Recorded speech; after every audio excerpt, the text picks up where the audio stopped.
Hello. In this video we're going to show you how to do a YouChoose tandem.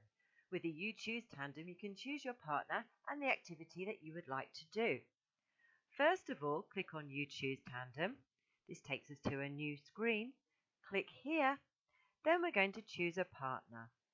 So you select the user. I'm going to choose Laura.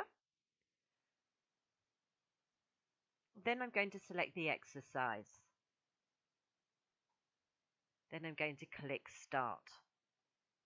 This takes us through to the tandem waiting room while I'm waiting for Laura to accept my invitation. I'm going to show you Laura's screen. This is what Laura sees, and she has to accept to do the tandem with me. We'll go back to my screen now. I click play, and once Laura has accepted my invitation, I'll see this pop up. I'll start the tandem now. I click play again and allow, and there's Laura, and I click play on her video, and then we're both ready to do the tandem speaking activity together.